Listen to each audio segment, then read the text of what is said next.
Aisha Munro cruised Highway 9, jazz humming, her colonel's uniform folded in back. Blue lights flashed. Deputy Carl Vance swaggered up, smirking, demanding her license for a busted taillight. His slurs stung, but Aisha stayed cool, dialing the Pentagon. Vance scoffed until a general's voice thundered, ordering him down. His face paled. Aisha's gaze burned. The radio crackled.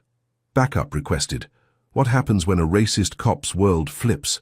Before we dive in, let me know where you're watching from. If you stand for justice, hit like and subscribe because tomorrow's episode is unmissable. Aisha Munro gripped the steering wheel, her knuckles tight, as 3 squad cars roared up Highway 9, their sirens splitting the humid Georgia dusk. Red and blue lights pulsed like a predator's eyes, bathing her black SUV in a glow that felt more like a spotlight than a rescue. Deputy Carl Vance stood a few feet away, his boots scuffing the asphalt, his smirk gone, but his jaw clenched so hard she could see the veins bulge in his neck. The Pentagon general's voice still crackled. Through her phone, sharp and commanding, demanding Vance's badge number again. Aisha held the device high, its speaker blaring, her other hand steady on her license, refusing to flinch as the new cops piled out, hands on holsters. Their boots crunched gravel, their eyes narrowing at her, not Vance, as if she were the threat. The air thickened with the scent of hot tar and their cheap cologne, and Aisha's pulse thumped in her ears. But her face stayed stone, carved from years of military discipline. She'd faced worse than this, a roadside bomb in Kabul, a court-martial threat for calling out a racist CO, but this was personal.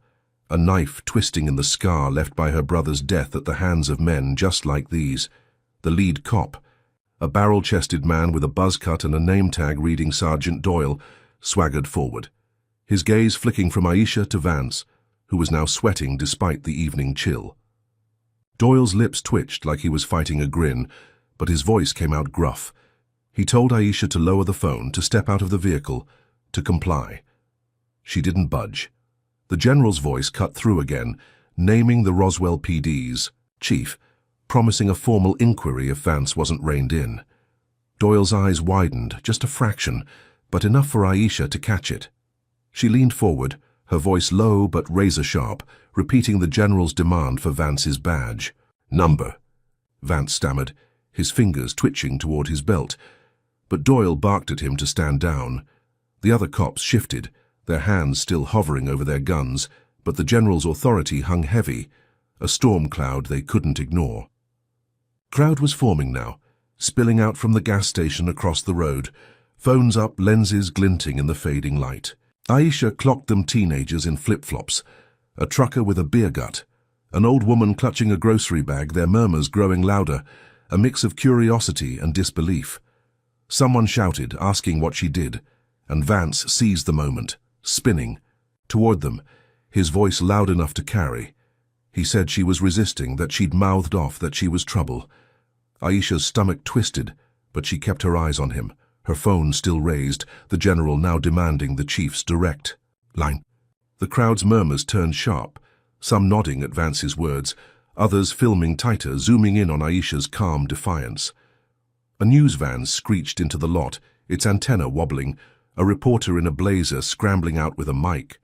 Aisha's call had hit the wires, a black woman's stand against a cop going viral in real time, and she felt a flicker of triumph, a sense that the world was watching, that she'd turned Vance's game against him. Doyle grabbed Vance's arm, pulling him back, muttering something about chain of command. Vance's face was a mask of fury, his eyes boring into Aisha like he could burn her alive. He leaned close to Doyle, whispering, and Aisha caught the word Pentagon and a curse. The general was still talking, now listing federal statutes, and Doyle's shoulders slumped, his bravado leaking out like air from a punctured tire. He waved at the other cops, signaling them to back off, and they did, slowly, their boots dragging, their glares lingering on Aisha. She exhaled, just a fraction, her grip on the phone easing, but her mind raced. This wasn't over. Vance wasn't the type to fold, not with that hate in his eyes, that entitlement woven into his every move. The crowd cheered, some clapping, others yelling for justice, and Aisha allowed herself a moment to think she'd won, that she'd humiliated him in front of his own town. Doyle handed her license back, his fingers brushing hers, cold and deliberate. He told her to drive safe, his tone clipped like he was swallowing glass. Aisha nodded, slipping the phone into her pocket. The General's voice now a low hum as he promised to follow up. She started the SUV, the engine's purr a small comfort, and pulled onto the highway, the squad cars parting like a grudging sea. The crowd's phones followed her, their flashes stinging her eyes, and she felt exposed, a target painted on her back. She drove 5 miles, her hands steady but her chest tight, replaying Vance's face, the way he'd spat that final word as he retreated, a slur so vile it felt like a physical blow. She'd heard it before in basic training, in bars, in whispers behind her back, but never like this, never with such naked venom from a man who held a badge. She checked into a motel on the edge of Roswell, a squat brick building with flickering neon and a clerk who barely looked up. Aisha locked the door, set her uniform on the chair, and sank onto the bed, her body heavy but her mind wired. She pulled out her laptop, checking the news, and there it was, her face splashed across every platform, the video of her call to the Pentagon racking up millions of views. The headlines called her a hero, a black colonel standing up to a racist cop, and for a moment she let herself smile, let herself believe she'd struck a blow. She scrolled through the comments, some praising her courage, others questioning why she'd escalated a simple stop. Then she saw the posts that made her blood run cold. Her name trending with hashtags like Troublemaker and Roswell Menace, her military photo edited with slurs scrawled in red. Someone had doxed her, leaking her hotel's address. And the threats poured in, promising to finish what Vance started. Aisha slammed the laptop shut, her breath short, her fingers trembling. She stood pacing the cramped room, the hum of the AC drowning out the highway's drone. She'd faced death in war zones, but this was different, a war on her own soil, where her rank meant nothing to the hate staring her down. Vance hadn't, just lost. He'd been humiliated, stripped bare in front of his peers, his town, the world, and men like him didn't forgive. She checked the window, the parking lot dark except for a single streetlight, its glow catching the glint of a patrol car idling across the street. Her phone buzzed, a blocked number, and when she answered, there was only static, then a low chuckle she'd never forget. Vance's voice slithered through, saying she'd regret this, that Roswell wasn't her town. The line went dead, and Aisha's heart pounded, not with fear but with fury, a fire kindling in her gut. She'd won the battle, but the war was just beginning, and Vance was already plotting his next move, a blow she couldn't yet see but could feel, heavy as the night closing in around her.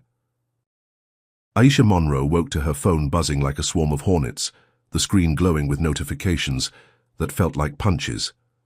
Death threats clogged her inbox, each one uglier than the last, promising to hunt her down, to make her pay for humiliating Deputy Carl Vance.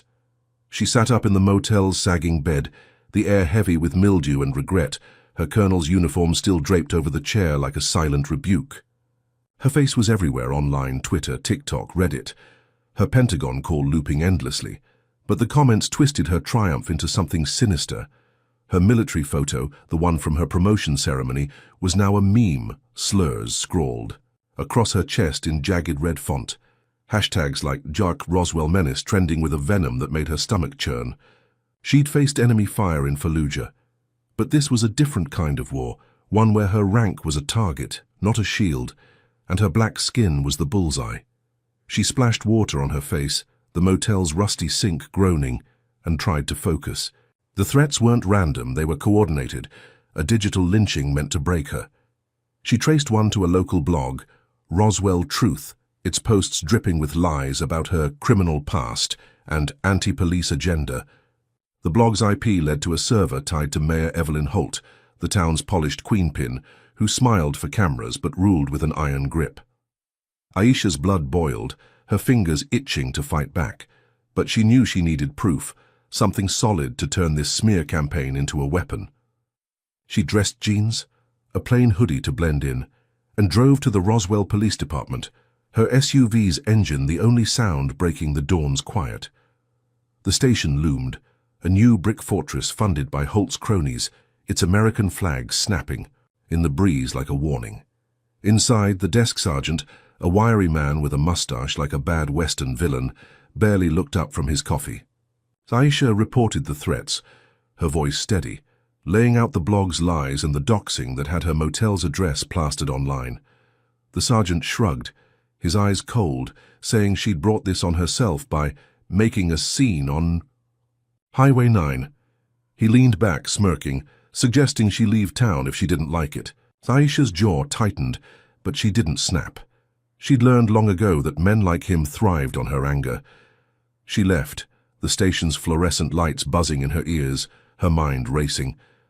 The sergeant's dismissal wasn't just laziness. It was a signal, a green light for whatever Holt and Vance were planning next. She needed to hit back, and she needed to do it where it hurt. Roswell's town hall was that night, a monthly circus where Holt played benevolent mayor, fielding complaints about potholes while her allies pocketed the budget. Aisha slipped in, hoodie up, taking a seat in the back as the room filled with locals' white retirees, a few black families, a gaggle of reporters sniffing for a story. Holt stood at the podium, her blonde hair perfect, her smile a practiced mask droning about community unity. Aisha waited, her heart pounding, until the Q&A opened. She stood, pulling off her hood, and the room went quiet, every eye on her. She held up her phone, showing the blog's lies, the threats, the server link to Holt's office. Her voice was calm but sharp, cutting through the murmurs, accusing Holt of orchestrating a racist smear to silence her. She named Vance, the stop, the slur, and the crowd gasped, some nodding, others whispering. A reporter's camera zoomed in, live streaming to thousands. Holt's smile froze, her fingers gripping the podium, but she deflected, calling Aisha's claims unfounded and divisive. The crowd wasn't buying it. Shouts erupted, demanding answers, and Aisha felt a surge of victory, a sense that she'd cracked Holt's armor. She left the hall, the night air cool on her skin, the crowd's cheers echoing in her head. Her phone buzzed with notifications. Her confrontation was trending, Mar Roswell truth exposed as a lie, Holt's name dragged through the mud. She drove back to the motel, her chest lighter, thinking she'd turned the tide, that the world's eyes would protect her now. She parked, grabbed her key and stepped into her room, the darkness swallowing her. She flicked on the light, ready to crash, but her breath caught. The door clicked shut behind her, and she froze. Sirens wailed outside, close, too close. Blue. Lights flashed through the blinds, painting the walls in a sickening glow. A fist pounded the door, and a voice barked her name, ordering her to open up. She peeked through the curtain. 4 squad cars, cops with rifles. Vance leaning against his cruiser, his grin wide enough to split his face. The door burst open before she could move, and cops swarmed, slamming her against the wall, cuffs biting her wrists. They read her rights, their voices a blur, charging her with cyber-stalking the mayor, claiming she'd hacked Holt's servers, sent the threats herself. Aisha's mind reeled, her protests drowned by their shouts. She caught Vance's eye as they dragged her out, his nod confirming what she already knew. This was his play, his revenge for her town hall stunt. The motel clerk watched, silent, as they shoved her into Vance's cruiser, the crowd from the hall nowhere in sight. The radio crackled, a dispatcher's voice listing her charges, and Vance chuckled, saying she'd learn her place. Aisha's heart pounded, not with fear but with rage, her mind already working, piecing together how to fight back from this trap. She'd exposed Holt, but Vance had flipped the script, turning her victory into a cage, and the real blow was coming, something darker than she could yet see. Before I go on, drop a comment with the number 1 if you're raging at Vance's dirty move, or if you think Aisha's got the smarts to outplay him. Hit that like button, subscribe and ring the bell, because you don't want to miss what's next. Can Aisha claw her way out of this setup, or is Vance's trap just the start of her nightmare?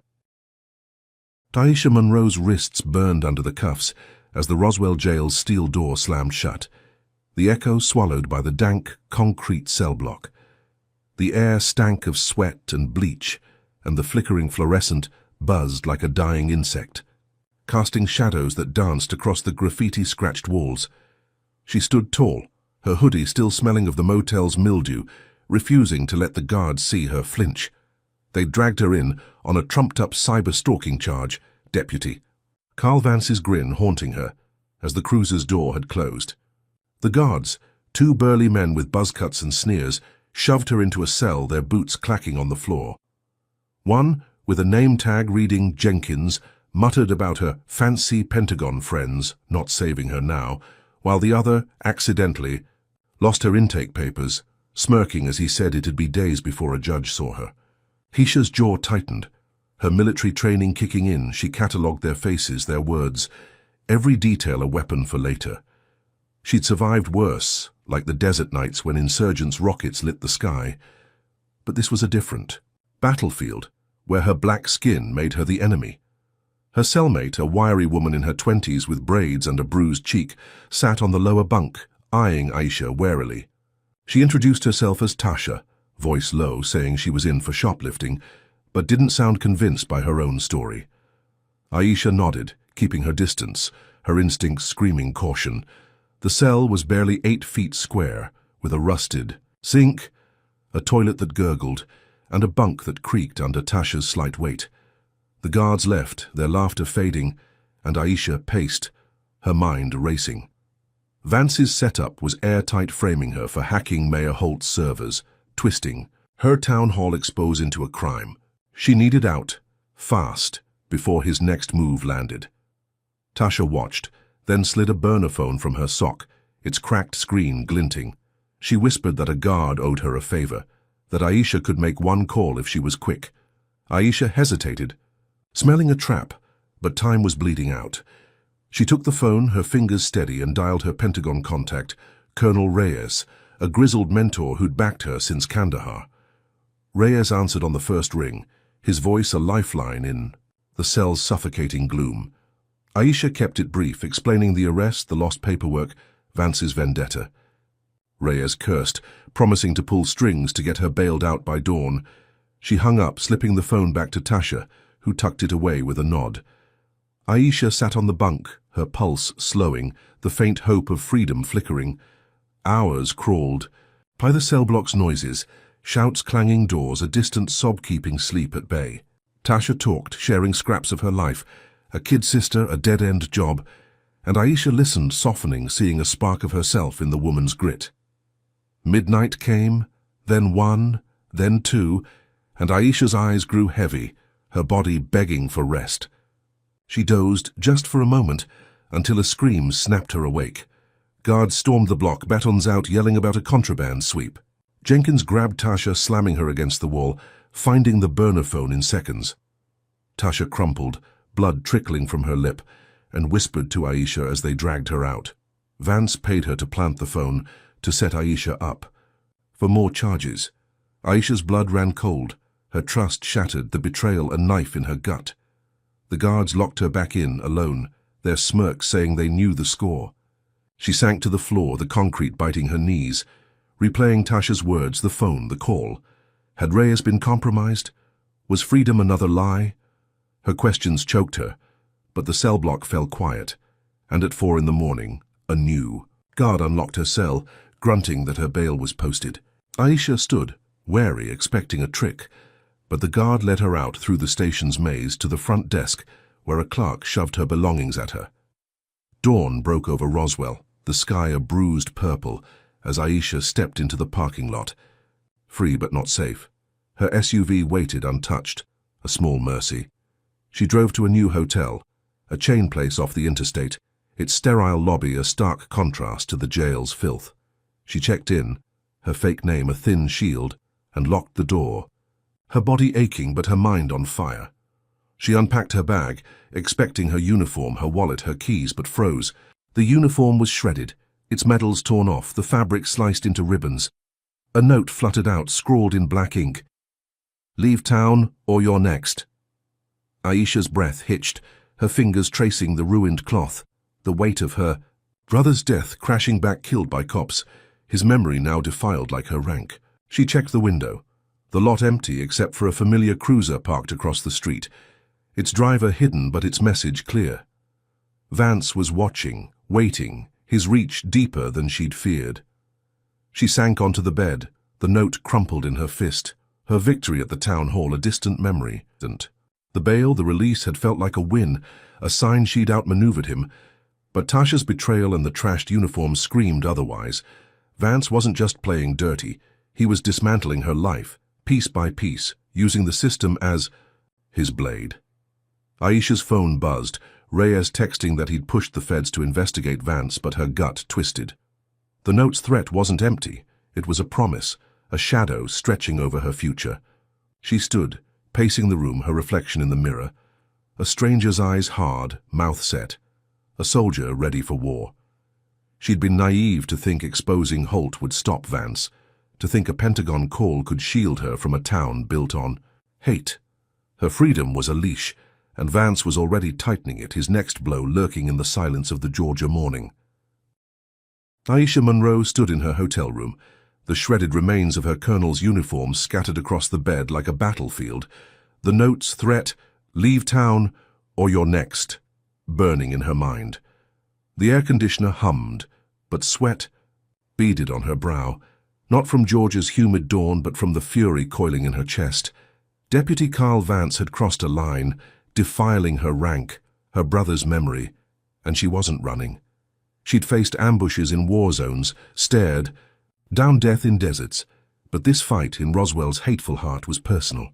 Her phone buzzed, Colonel Reyes texting that the feds were sniffing around Vance, but Aisha knew better than to trust promises.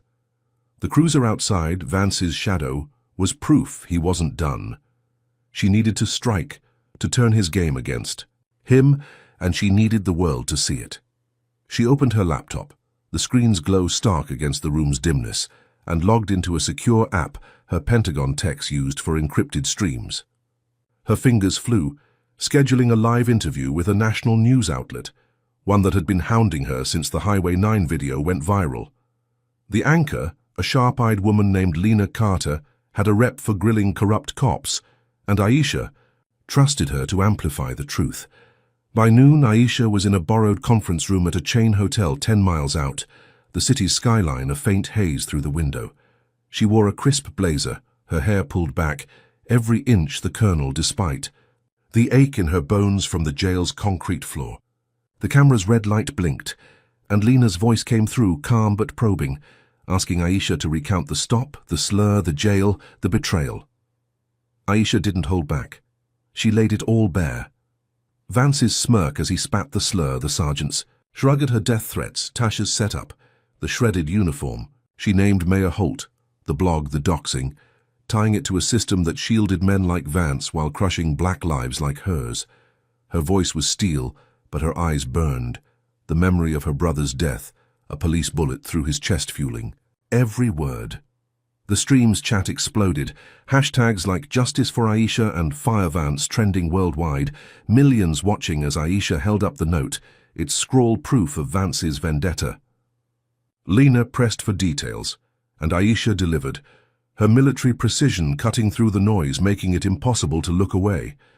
The world was listening, and for the first time since the stop, Aisha felt the ground shift, the power tilting her way. By dusk, Roswell's streets were alive, protesters flooding the town square. Their signs, high pictures of Aisha, demands for Vance's badge, calls for Holt's head. Aisha watched from a diner's TV, the greasy air thick with fries and coffee, her heart swelling as thousands chanted her name. The sheriff, a grizzled man named Caldwell, appeared on the news, his face tight, announcing Vance's suspension. Pending investigation. The crowd roared, fists raised, and Aisha allowed herself a moment to breathe, to believe she'd won. She'd exposed Vance, turned his hate into a spotlight on his corruption, and the town was rising with her. She slipped out, driving back to her hotel, the interstate's hum a rare comfort, her mind already planning her next move, digging deeper into Holt's network, maybe even Vance's allies. But the victory soured fast. Her phone lit up with alerts, a leaked police report spreading like wildfire online. It claimed Aisha had assaulted Vance during the stop, that she'd swung at him, screamed threats, resisted arrest. The report was detailed, too perfect, with grainy dashcam stills showing her lunging at Vance, images she knew were doctored, her body language twisted to fit the lie. The protesters splintered, some still chanting her name, others turning, their signs dropping, their voices calling her a fraud. Social media erupted. Aisha lies trending alongside Shank's Justice for Vance, the same platforms that had lifted her now tearing her down.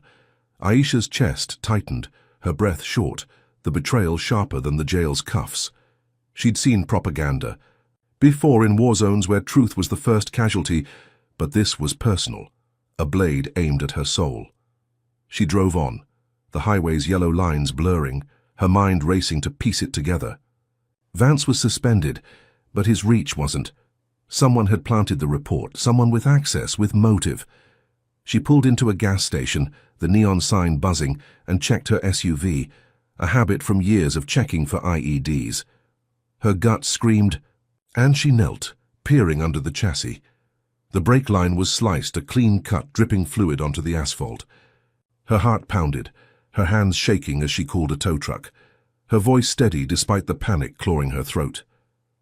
The mechanic, a grizzled man with oil-stained hands, arrived an hour later, his eyes narrowing as he inspected the damage. He leaned close, his whisper barely audible over the highway's drone, saying Vance's cousin ran the local auto shop, that this wasn't an accident. Aisha stood, the night air cold on her skin, the mechanic's words a hammer to her hope. She'd gone live, rallied a movement, forced Vance's suspension, but he'd struck back harder, smarter, turning her truth into a lie, her safety into a trap. The protesters' chants faded in her mind, replaced by the memory of her brother's last call, begging her to stay safe. She climbed into the tow truck, the mechanic silent, the road stretching dark and endless. Vance wasn't just fighting her, he was dismantling her life, her name, her future, and this was just the start. She gripped her phone, Raya's number on speed dial, knowing she needed more than feds, more than proof. She needed to outsmart a man who'd made hate his weapon, and the cost was already higher than she'd feared. Before we roll on, drop a comment with the number 1 if you're furious at Vance's sabotage, or if you think Aisha's got the grit to turn this around. Smash that like button, subscribe and hit the bell, because the next chapter's a game changer. Will Aisha uncover the snake behind Vance's lies, or is her fight about to crash harder than her brakes? Aisha Monroe hunched over a burner laptop in a dingy Atlanta motel, the room's stale air thick with the scent of cigarette smoke and despair. Her SUV was stashed in a garage 10 miles away, its sabotaged brake line a grim reminder of Deputy Carl Vance's reach. The mechanic's whisper. Vance's cousin ran the shop echoed in her mind, a thread she couldn't ignore. Her phone sat dark, silenced to dodge trackers, but her pulse raced, fueled by the rage of the leaked police report. That had painted her as a liar, splitting Roswell's protesters and turning her viral triumph into a smear. The TV flickered, muted, showing her face alongside Dafran Aisha Lee's, the doctored dashcam stills looping like a nightmare. She'd rallied a movement, forced Vance's suspension, but he'd hit back with a lie that cut deeper than the jail's cuffs. And the sliced brakes proved he wasn't stopping at words. Aisha cracked her knuckles, her military training sharpening her focus. She needed proof, something to bury Vance and the machine protecting him.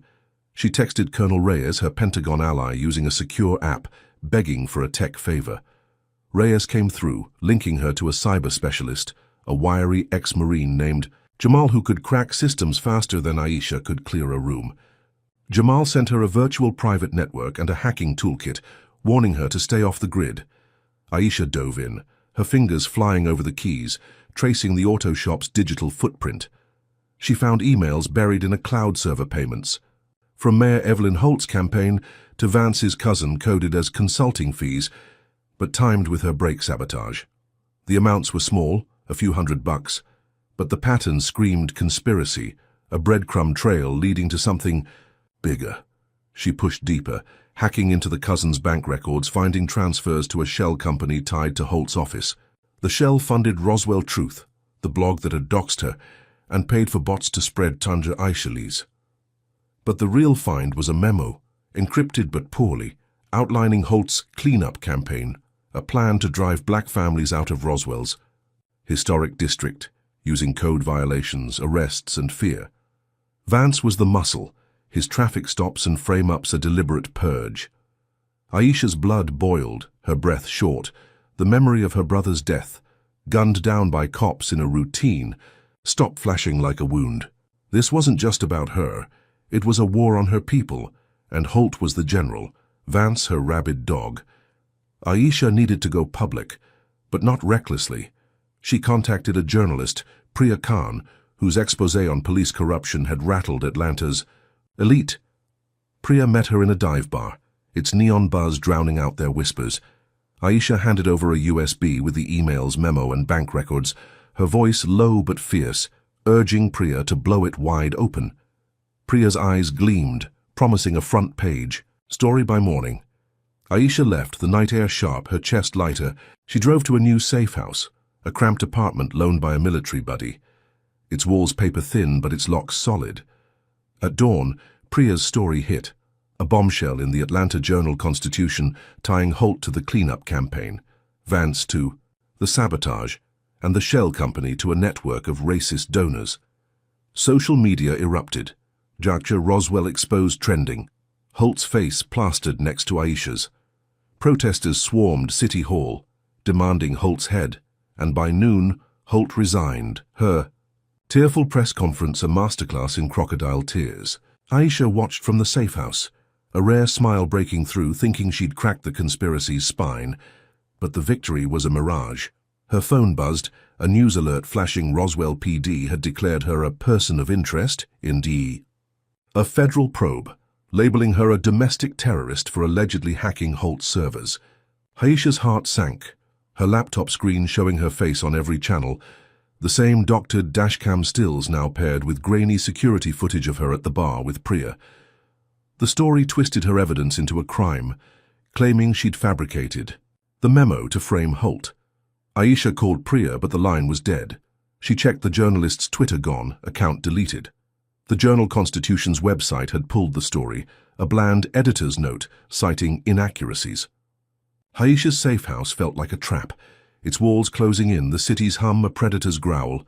She grabbed her bag, ready to bolt, but froze as boots thudded outside.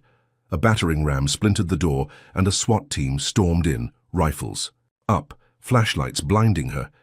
They shouted orders, calling her a terrorist, their vests marked with federal insignias but their eyes screaming Roswell. Vance led them, his suspension a lie, his grin wide as he snapped cuffs on her wrists. He leaned close, his breath sour, saying she'd never outrun him, that Holt's resignation was just a pause. The team trashed the apartment, smashing her laptop, ripping her brother's photo from her wallet, leaving it torn on the floor. Aisha's rage flared, but she stayed silent, her mind working, cataloguing Vance's moves, the Fed's complicity. They dragged her out, the night air biting, neighbors peeking from windows but saying nothing. The SWAT van's door slammed, and Vance climbed in, his radio crackling with orders to secure the threat. Aisha sat, cuffs cutting her skin, the van's jolts matching her pulse. She'd exposed Holt, brought down a mayor, but Vance had flipped it, painting her as the villain, erasing Priya's story like it never existed. The terrorist label was a death sentence, a lie that could lock her away for life or worse. Her safe house, her proof, her ally all gone, and Vance was back, stronger, his network deeper than she'd feared. She thought of her brother, his last smile before the cops took him, and her resolve hardened.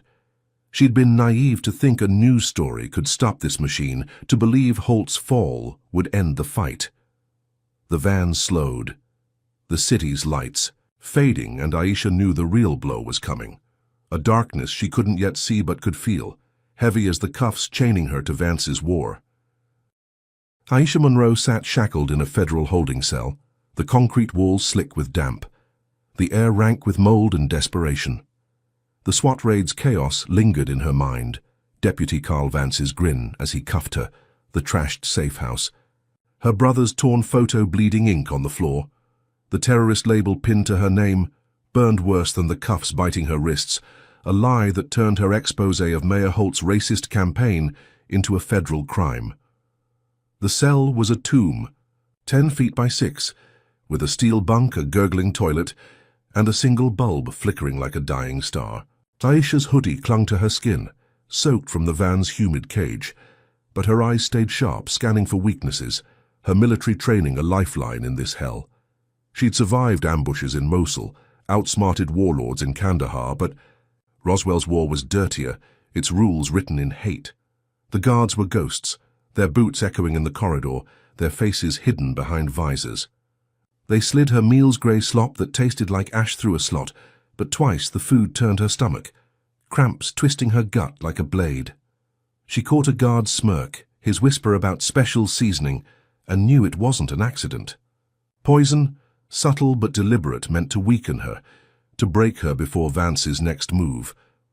Aisha stopped eating, sipping only tap water, her body protesting but her mind clear.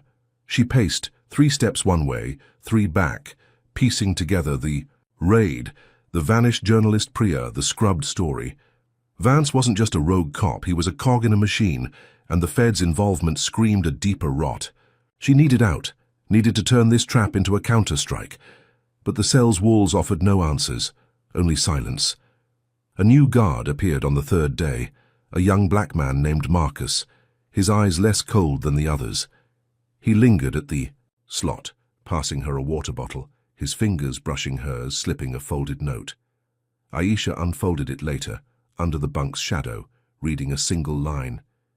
Vance bribed feds. Stay sharp. Her pulse quickened. Hope, a fragile spark.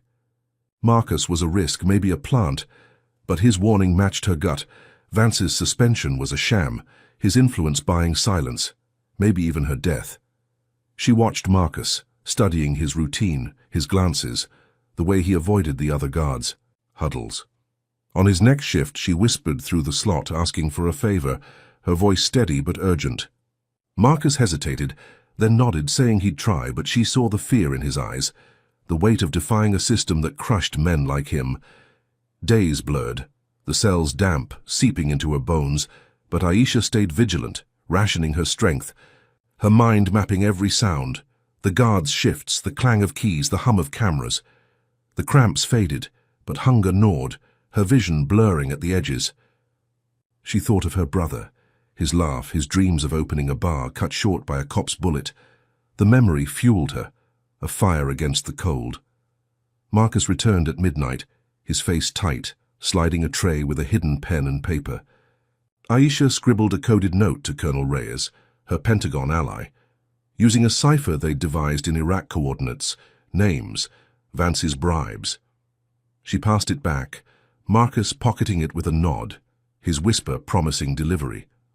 Aisha exhaled, the spark of hope flaring, but her gut warned her to brace for betrayal. The cell block grew quieter, the guards slacking, their laughter replaced by murmurs about a big case. Aisha listened, ear to the wall, catching fragments her name, terrorist, no bail. She knew Vance was tightening the noose, his bribes burying her deeper, but Marcus came through. At dawn, a new guard unlocked her cell, grunting that a lawyer was here, her bail posted. Aisha stood wary, expecting Vance's grin, but the guard led her to a sterile room where a military attorney, Captain Lin, waited, her uniform crisp, her eyes sharp. Lin explained Reyes had leaned on a federal judge, citing Aisha's service. Record forcing a quick release. The paperwork was rushed, the guard's glares venomous, but Aisha walked free, the jail's steel doors groaning behind her. She stepped into Roswell's morning haze, the air sweet, her chest light, thinking she'd outsmarted Vance, that her gambit had paid off. She hailed a cab, Lynn beside her, heading to a new hotel, a nondescript tower off the interstate. Aisha relaxed just a fraction, planning her next move, digging into Vance's federal ties, maybe leaking Marcus's intel. Lynn's phone buzzed, and she stepped out to take the call, leaving Aisha in the cab's back seat, the driver silent. Aisha checked her own phone, Reyes texting confirmation of the note's delivery, promising a deeper probe. She smiled, the first in days, believing she'd cracked Vance's game. Then, the world roared. A blast shook the street, the cab's windows rattling, a fireball blooming where Lynn's rental car had been parked. Smoke choked the air, screams piercing the chaos, and Aisha stumbled out, her ears ringing, her eyes locked on the wreckage. Marcus's body lay among the debris, his guard uniform charred, his face unrecognizable but his name tag glinting in the ash. Aisha's knees buckled, her breath a sob, the weight of his death crushing her. She scanned the rubble, finding a scorched note, its words smeared but clear. "You can't outrun me." Vance's signature, not in ink but in blood. Sirens wailed, closing in, and Aisha's gaze snapped to the street. A patrol car idled a block away, Vance's silhouette unmistakable, his radio crackling as he watched. Her release, her lawyer, her hope, all a setup, a leash to pull her into this slaughter. Lynn was alive, staggering from the blast, but Marcus was gone, a pawn sacrificed in Vance's war. Aisha's rage surged, her hands shaking, the cells, cold replaced by a fire she couldn't contain. She'd escaped, outsmarted the bribes, but Vance had struck back harder, killing an ally, painting her freedom with death. The cab driver yelled to run, but Aisha stood, eyes locked on Vance, knowing this was just the start. His next blow already in motion, a shadow she could feel but not yet see. Before we dive deeper, drop a comment with the number 1 if you're gutted by Marcus's death, or if you think Aisha's got the steel to hit Vance back. Smash that like button, subscribe and ring the bell, because the next part's a wildfire. Can Aisha turn this loss into a weapon?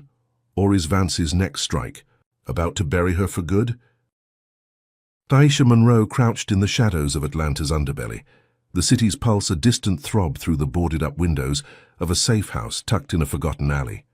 The car bomb's heat still lingered in her memory. Marcus's charred body, the scorched note from Deputy Carl Vance, "You can't outrun me," seared into her brain. Her lawyer, Captain Lynn, had survived, whisked away by feds, but Marcus's death was a wound that bled fresh, a reminder of Vance's ruthless reach. The terrorist label clung to Aisha like damp rot, her face plastered on every news channel, Roswell's lies painting her as a menace. Her phone was ditched, her SUV abandoned, her colonel's uniform a shredded ghost. She was a fugitive now, her military training the only shield against a system rigged to crush her black skin, her defiance, her truth. The safe house, a crumbling loft above a shuttered barbershop, hummed with the buzz of laptops and the low chatter of a hacker collective Aisha had linked with through a Pentagon contact. They called themselves GhostNet, a ragtag crew of coders and ex-activists who thrived on exposing corruption. Their leader, a lanky woman named Zara with neon green dreads, handed Aisha a burner phone, its screen cracked but secure. The loft smelled of coffee and solder, its walls plastered with maps and printouts. A war room for the digital age. Aisha briefed them, her voice low, recounting Vance's bribes, the car bomb, the scrubbed exposé that had toppled Mayor Holt only to birth this nightmare. Zara nodded, her fingers dancing over a keyboard, pulling up encrypted files on Roswell's new sheriff, Tate, Holt's hand-picked successor. Aisha's gut churned. Holt's resignation was a feint, her shadow still pulling strings. GhostNet dug deep, their screens glowing with bank records, emails, and dark web chatter. Aisha leaned in, her eyes scanning the data, finding a thread that made her breath catch. Tate wasn't just a sheriff, he was bankrolling a militia, a group of ex-cops and survivalists calling themselves Pure Roswell. Their funds flowed through the same shell company Holt used, payments coded as security services, but tied to arson reports in Roswell's black neighborhoods. Vance was their enforcer, his suspension a lie to keep him off the radar while he orchestrated hits like the bomb that killed Marcus. Aisha's fists clenched, her nails biting her palms, the memory of her brother's death, a police bullet in a dark alley merging with this new war. Pure Roswell wasn't just a gang, it was a machine, and Tate was its new face, Vance its fist. Aisha proposed a sting, her military mind mapping the play. GhostNet could hack Tate's militia comms, pinpoint their next meeting, and Aisha would record it, exposing their rot to the world. Zara hesitated, warning of the risk. Pure Roswell wasn't shy about blood, but Aisha's eyes burned, her voice steady, saying she'd faced worse in Fallujah. The crew agreed, rigging a drone with a mic and a hidden camera, its feed encrypted, to a cloud server. Aisha scouted the meet, a derelict warehouse on Roswell's outskirts, its rusted roof sagging under Georgia's humid night. She hid in the weeds, the drone buzzing overhead, capturing Tate's voice as he rallied his militia 20 men in tactical gear, their rifles glinting, their words dripping with slurs. Tate boasted of cleaning Roswell, naming Aisha as their top target, promising a bounty for her head. Vance stood at his side, his grin ablaze, detailing plans to burn out black families, starting with Aisha's allies. The drone's feed streamed to GhostNet, and Aisha's heart raced, the proof undeniable. She slipped away, the warehouse's glow fading, and by dawn, GhostNet had the footage edited, overlaid with the bank records and Holt's memo. Aisha contacted a CNN producer, a risk after Priya's erasure, but the producer bit, airing the tape that night. The broadcast was a thunderclap images of Tate's militia, Vance's threats, and the shell company's ties to Holt's donors, all narrated by a grim anchor. Social media erupted. Pure Roswell exposed trending. Roswell's streets filling with protesters as federal agents raided Tate's office. By midnight, Tate was in cuffs, his sheriff's badge stripped, his militia scattered. Aisha watched from the safe house, the loft screens blazing with news, her chest tight with a fragile triumph. She'd buried Tate, exposed the machine, and for a moment she believed she'd turned the tide, that Vance's leash was cut. But the victory shattered like glass.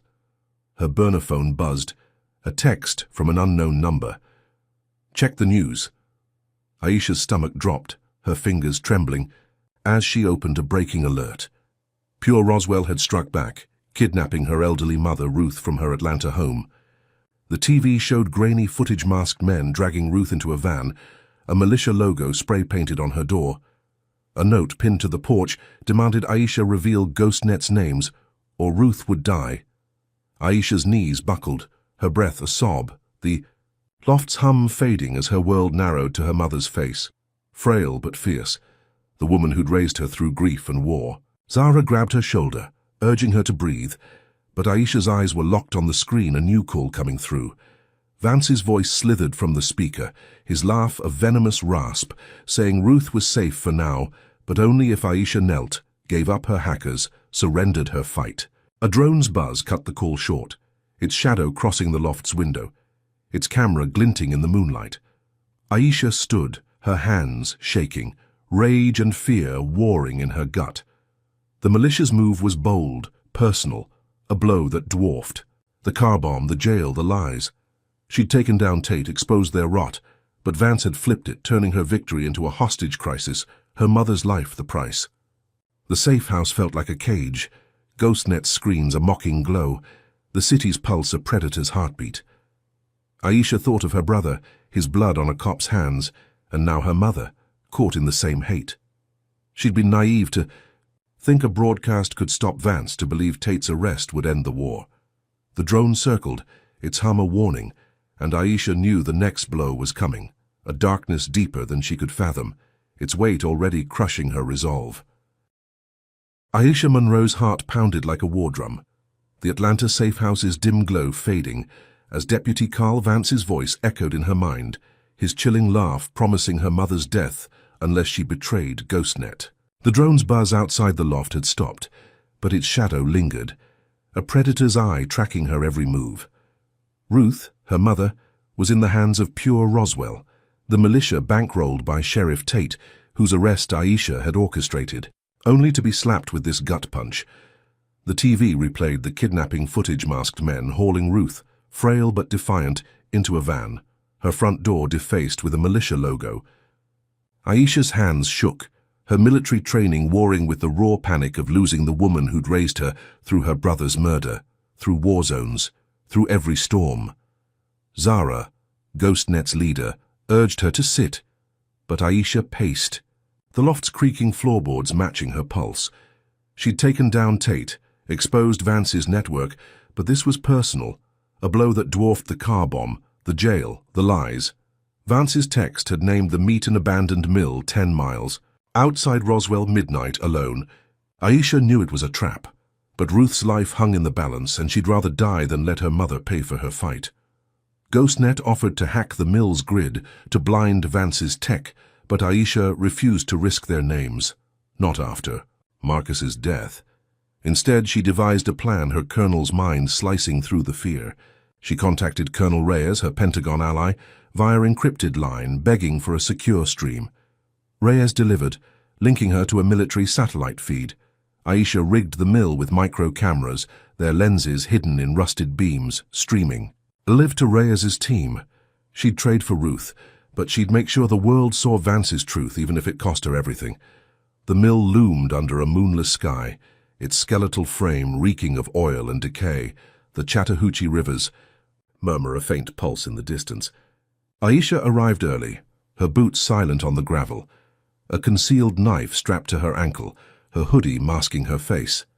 The cameras blinked green, their feed live, Reyes's voice in her earpiece confirming the stream was secure. She stood, in the mill's gutted heart, its broken windows gaping like wounds, and waited, her breath steady but her chest tight. Headlights cut the dark, a van rolling in, its engine growling. Vance stepped out, his deputy badge glinting, dragging Ruth by the arm. Her mother's eyes were fierce, her grey hair loose, but her steps faltered, a bruise blooming on her cheek.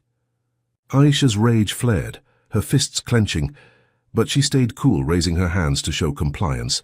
Vance smirked, his voice a venomous drawl, demanding the hackers' names, saying Ruth would walk if Aisha spilled.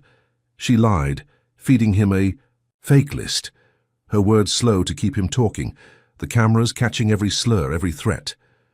Vance paced, his militia goons flanking the van, their rifles ready. He bragged about pure Roswell's reach, about burning Roswell's black homes, about Holt's orders from the shadows. Aisha's earpiece buzzed, Reyes confirming the stream was viral, millions watching, but Vance's eyes narrowed. His hand, brushing a camera's wire, his grin fading.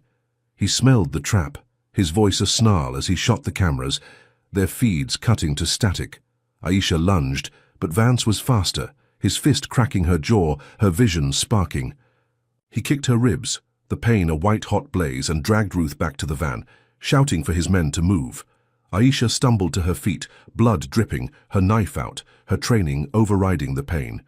She chased, the mill's shadows swallowing. Her the van's taillights a beacon. She caught them at the riverbank. The van stuck in mud, Vance cursing his men. Aisha tackled a goon, her knife slashing his arm, his rifle clattering. She fought like a storm, her blows precise, her rage a fire. Vance turned, his gun raised, but Ruth elbowed him, her frail frame defiant, giving Aisha the second she needed. She disarmed Vance, her knife at his throat, her men subduing the others in a bloody brawl. Ruth collapsed, safe, her arms around Aisha, her sobs a mix of relief and fear. Aisha held her, the river's chill seeping into her bones, thinking it was over, that she'd won her mother back. But the night wasn't done. Sirens wailed, distant but closing, and Aisha's phone buzzed, a news alert flashing. Pure Roswell had struck again, torching Roswell's black neighborhood, flames swallowing homes, churches, shops. The TV feed showed chaos families fleeing, firefighters overwhelmed, the militia's logo spray-painted on ashes. The anchor blamed Aisha, claiming her terrorist actions provoked the arson. Her viral stream twisted into proof of her guilt. Aisha's heart sank, her victory hollow, Ruth's hand gripping hers as they hid in the mill's shadows. Her mother whispered, her voice a broken rasp, saying Vance wasn't done, that his hate was a hydra sprouting new heads. Aisha's jaw throbbed, her ribs screaming, but her eyes hardened, the fire in her gut reigniting.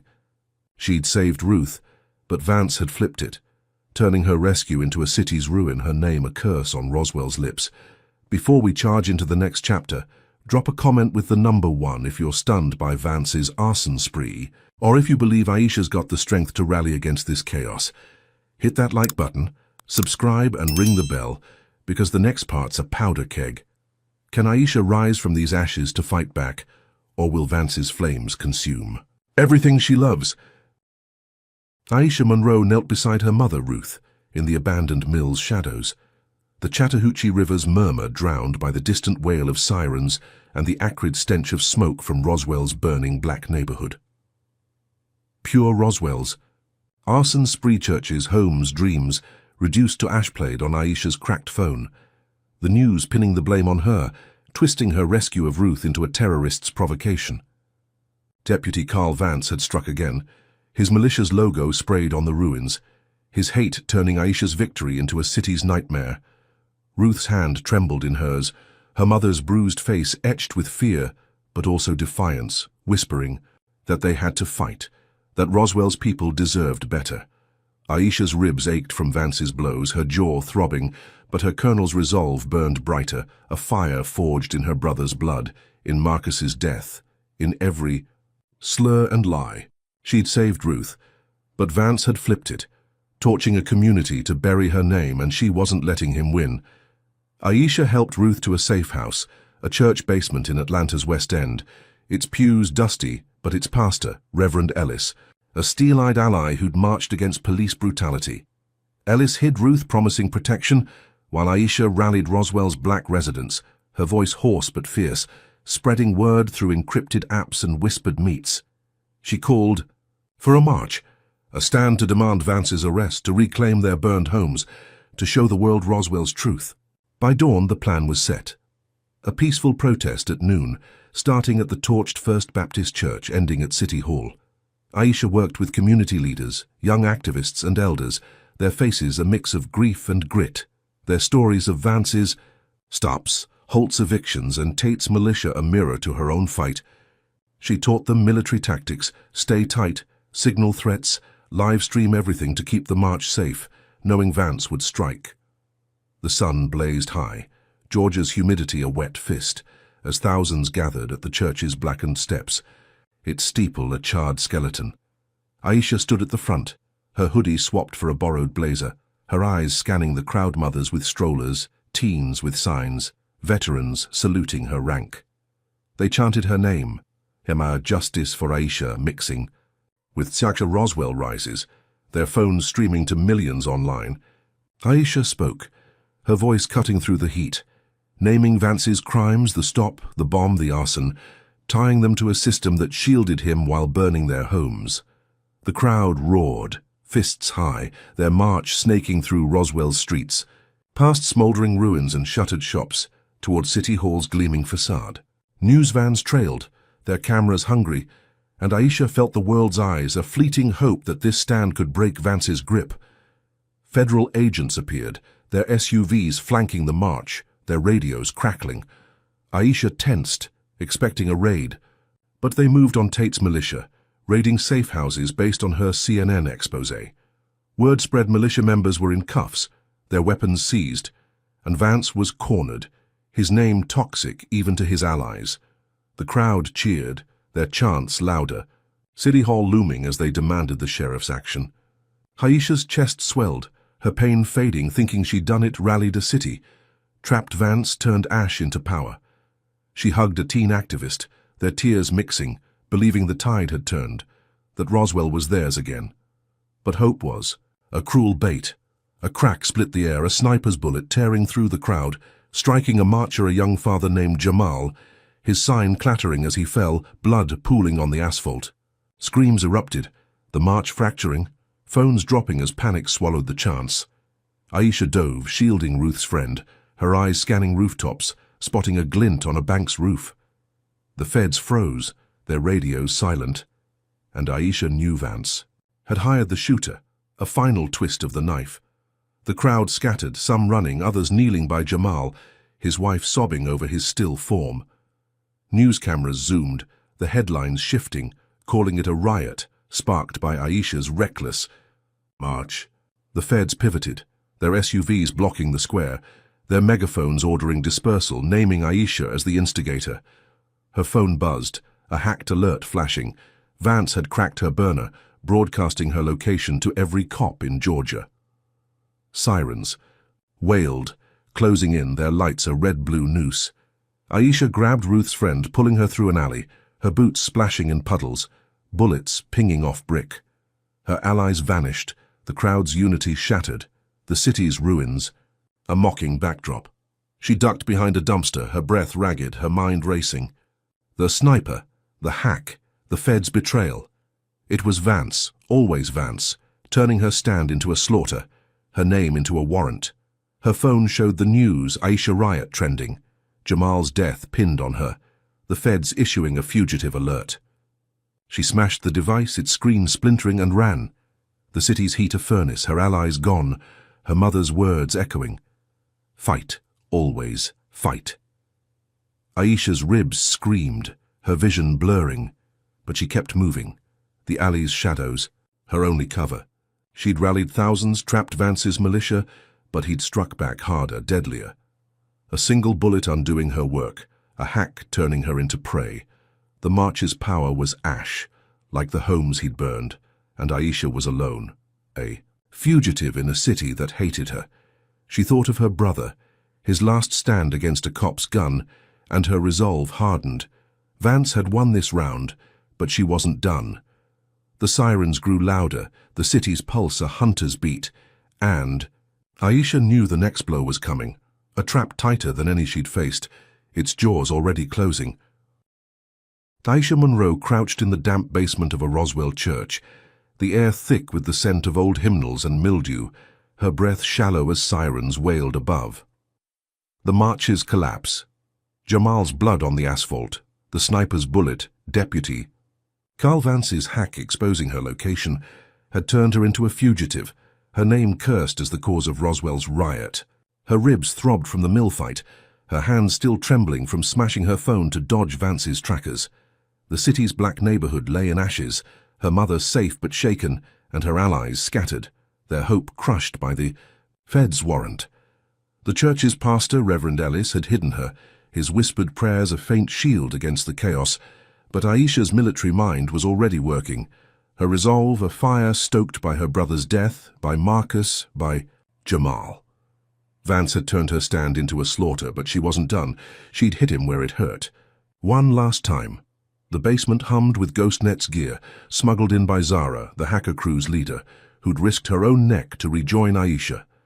Their laptops glowed, screens flashing with pure Roswell's financials, a thread Aisha had chased since Tate's arrest. She leaned over Zara's shoulder, her eyes narrowing at a bank account tied to Vance himself offshore, sloppy, flush with militia funds. Aisha's plan was reckless, but clear. Drain the account, funnel the money to rebuild Roswell's burned black homes, and expose Vance's greed to the world. Zara hesitated, warning that hacking a cop's cash was suicide, but Aisha's voice was steel, saying she'd faced worse odds in Baghdad.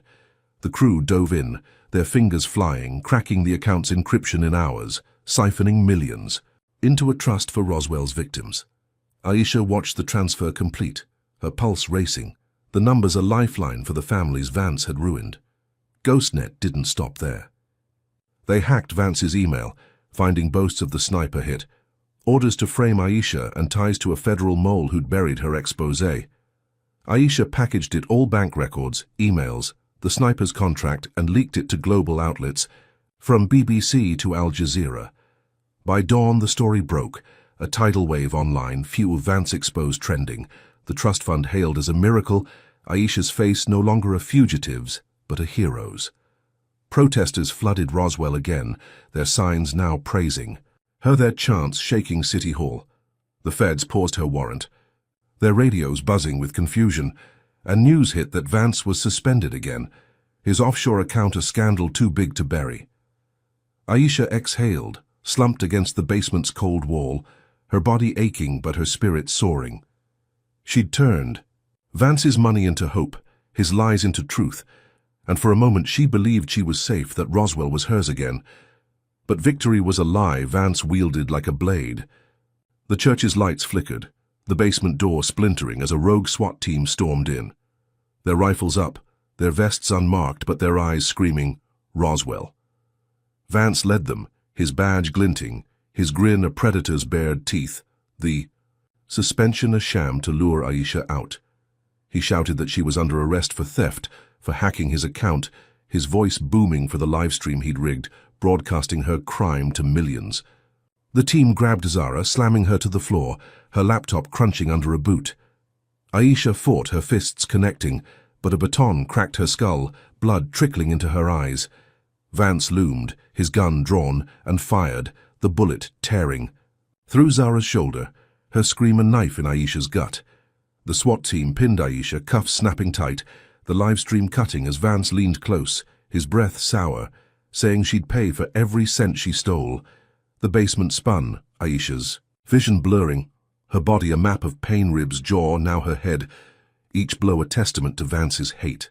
The SWAT team dragged her up, Zara limp beside her, blood pooling on the hymnals. The church's sanctuary was trashed, pews overturned, the cross dangling crooked. Aisha's mind raced, replaying the leak, the trust fund, the world's cheers. How had Vance moved so fast?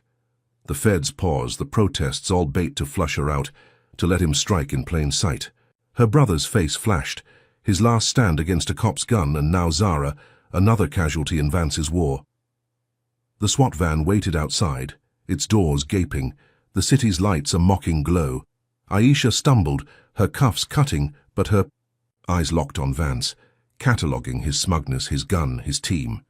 She'd turned his money into justice, but he'd flipped it, painting her as a thief, her hero's halo a noose, and the real blow was coming, a trap she could feel tightening. With every step. Aisha Monroe's vision swam, blood dripping from her scalp as the rogue SWAT team dragged her from the church basement, their boots scuffing the splintered hymnals where Zara lay bleeding, her shoulder torn by Deputy Carl Vance's bullet. The cuffs cut her wrists, her ribs screamed from the mill fight, and her head throbbed from the baton's crack. But her colonel's resolve burned, a fire forged in her brother's death, Marcus's sacrifice, Jamal's blood. Vance's livestream had branded her a thief, twisting her hack of his militia funds into a crime. Her global triumph, Vance exposed, the trust fund for Roswell's black families flipped into a noose. The sanctuary's overturned pews and dangling cross mocked her, the city's pulse a hunter's beat as they shoved her toward a SWAT van, its doors gaping like a maw. Aisha stumbled, her eyes locked on Vance, his grin a predator's, his badge glinting despite his suspension.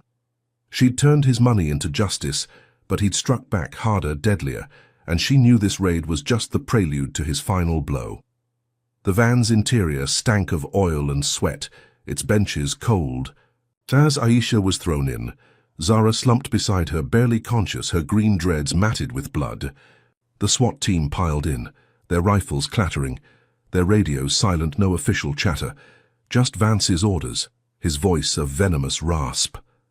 Aisha's mind raced, her military training kicking in despite the pain. She catalogued the team's 6 men, unmarked vests, no badges, likely pure Roswell militia in stolen gear. The van lurched, weaving through Roswell's streets, the city's lights blurred through tinted windows.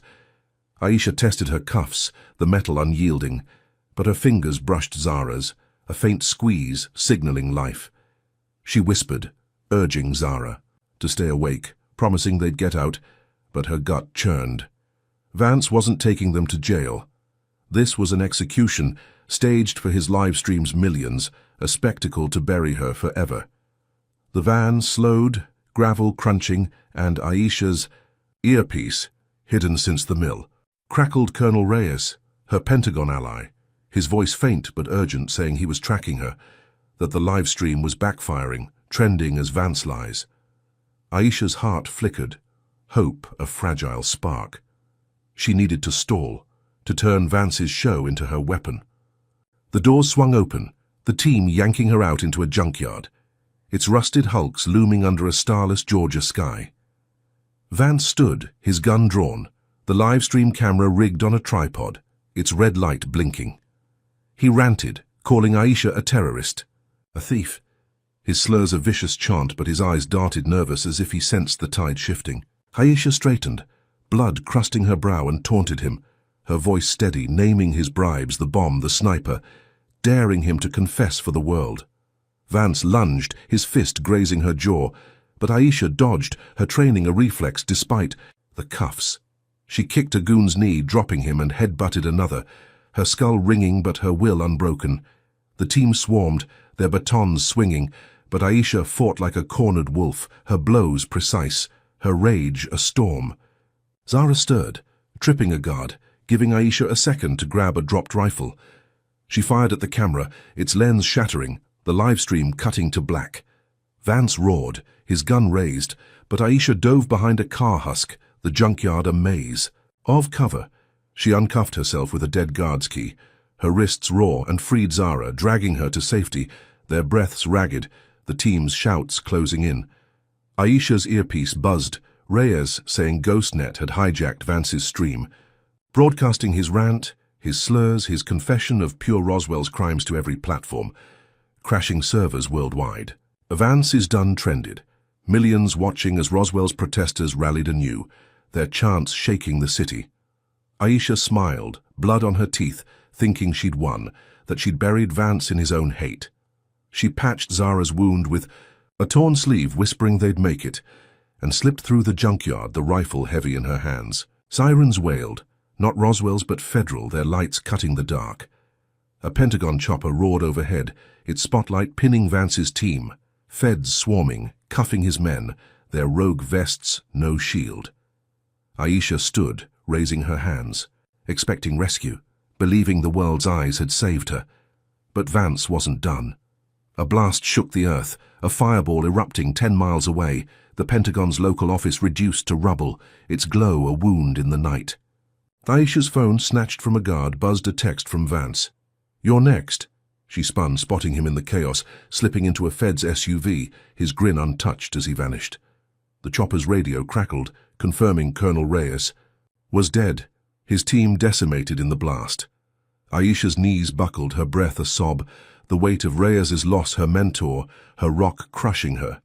The Feds secured the junkyard, their eyes wary, not arresting her but not helping, their silence a betrayal. Aisha clutched Zara, the hacker's pulse weak, and staggered toward Roswell's town square, sirens trailing, the city's ruins a mocking backdrop. A crowd gathered, their whispers a mix of awe and fear, her name a question on their lips. Aisha collapsed, her body a map of pain, the rifle slipping from her hands. She'd broadcast Vance's truth, broken his team, but he'd flipped. Bombing the Pentagon's office, killing Reyes, painting her victory with death. The crowd's faces blurred, their voices a tide, and Aisha thought of her brother, his last stand, now mirrored in her own. She'd been naive to think a stream could end this, to believe Feds could stop a man shielded by hate. The squares. Lights flickered, the sirens closer, and Aisha knew Vance's next blow was coming, a trap deadlier than any before, its shadow already swallowing her hope. Aisha Monroe staggered into Roswell's town square, her body a canvas of pain blood crusting her scalp, ribs cracked from the mill, wrists raw from cuffs. The junkyard fight's chaos lingered, Zara's bleeding shoulder, the Feds cuffing Vance's, a rogue SWAT team, the Pentagon office's bombing that killed Colonel Reyes, her mentor, his death a wound deeper than any bullet. Deputy Carl Vance's text, "You're next," burned in her mind, his escape in the federal SUV a taunt as sirens wailed, closing in. The square's cobblestones gleamed under flickering streetlights, the crowd's whispers a tide, some awed, others fearful, her name a spark in their voices. Aisha's legs buckled, her vision blurring, but her colonel's resolve held, forged in her brother's blood. Marcus's sacrifice, Jamal's death, and now Reyes's. She'd broadcast Vance's confession, crashed servers worldwide with Fratic Vance is done. But he'd flipped it, bombing her allies, painting her victory with ash. The crowd parted, their phones up, live streaming her every step, and Aisha knew this was it, the final stand, where Vance would strike or fall. He emerged from the shadows, his deputy badge glinting, a detonator in his hand, its red light pulsing. Like a heartbeat, the crowd gasped, backing away, their streams capturing his grin, his eyes wild with hate. He shouted, his voice a venomous roar, saying Roswell was wired with Bomb City Hall, the church, the rebuilt black homes, set to blow unless Aisha confessed to starting the chaos, to being the terrorist he'd branded her. Aisha stood, blood, dripping, her earpiece crackling with GhostNet's faint signal, Zara's voice whispering they'd hacked the stream, reaching billions. She wore a hidden mic, rigged in the junkyard. Its feed lived to the world. And she knew this was her chance, her last play to bury Vance. Her ribs screamed, her head throbbed, but she straightened, her voice steady, baiting him, asking why he hated her, why he burned homes, killed Jamal, bombed Reyes. Vance laughed, his slurs a vicious chant, admitting he served pure Roswell, that Holt's orders drove him, that Aisha's black defiance was a stain he'd erase. The crowd murmured, their phones trembling, the stream's comments exploding. Vance confesses trending, servers buckling under the weight. Aisha pushed, naming the bomb, the sniper, the bribes, her words a scalpel, drawing his truth like poison. Vance's grin faltered, his hand shaking on the detonator, his rant spilling, Holt's donors, the militia's plans, his joy in watching. Roswell's black heart burn. Aisha's mic caught every word, GhostNet amplifying it to every screen from Tokyo to Toronto. The crowd roared, their fear turning to fury, their chants drowning Vance's voice. Aisha's earpiece buzzed Pentagon. Drones were inbound, their hum growing, their sensors locking on the bomb's signals. She kept talking, her eyes on Vance, daring him to press the button, knowing he'd lose either way. The drones arrived, their lights blinding, their jammers scrambling the detonator's signal, disarming the bombs in a silent pulse. Vance screamed, lunging at Aisha, his knife flashing, its blade slicing her side, blood soaking her hoodie. She stumbled, pain a white-hot blaze, but her training kicked in, her hands grabbing his wrist, twisting until the knife clattered. The crowd surged, no longer spectators. Their fists and feet are tied, tackling Vance, pinning him to the cobblestones. Aisha fell, her breath shallow, the square spinning. The drone's hum fading as feds swarmed, their cuffs snapping on Vance. His badge ripped away. The livestream peaked, billions watching as Roswell's people stood, their voices a thunderclap. Roswell rises, burying, and Vance is done. Aisha's vision darkened, her mother's face, Ruth, safe in the church flashing. Her brother's smile a ghost, and she thought she'd won, that Vance's hate was finally caged. She woke in a hospital, its sterile beep a stark contrast to the square's chaos. Bandages wrapped her side, her ribs, her head, but her eyes were clear, scanning the room. Ruth sat beside her, her hand warm, her tears silent but proud. A Pentagon general stood at the door, his uniform crisp, handing Aisha a letter, her promotion to brigadier general, a nod to her courage, her proof that broke pure Roswell. The news played on a muted TV, Vance in cuffs, his trial set, Roswell's. Black homes rebuilding with the trust fund she'd stolen from him. Aisha exhaled, her chest lighter, believing it was over, that she'd turned hate into hope, her brother's death avenged, her people's future secured. But the victory cracked. A nurse slipped her a letter, its envelope unmarked, its paper heavy. Aisha's fingers trembled, tearing it open, her breath catching at the single line, "Holt's free." Her stomach dropped, the room's hum fading, Ruth's hand tightening. Mayor Holt, the puppet master, had slipped the feds, her donor's influence a shadow deeper than Vance's bombs. Aisha's eyes hardened, her pain a dull roar, her promotion a hollow weight. The TV showed Roswell's protests, but the crowd's chants felt distant, their hope fragile against Holt's escape. Aisha thought of her brother, his blood on a cop's hands, of Marcus, Jamal, Reyes, all lost to this war. She'd caged Vance, rebuilt homes, but Holt's freedom was a new bomb, its fuse already lit, its blast waiting in the dark. Aisha leaned back, her mother's hand a lifeline, the hospital's lights cold. She'd stood in the square, turned Vance's hate into a global cry, but the fight wasn't over. Holt's shadow loomed, her network untouched, her racism a hydra sprouting new heads. Aisha's resolve flared, a fire that no knife could cut. No bomb could snuff. She'd rise again, hunt Holt, break her machine even if it cost her life. The letter crumpled in her fist, the general's salute a blur, and Aisha knew the war was just beginning, its next battle already calling, its stakes higher than Roswell's ashes could hold.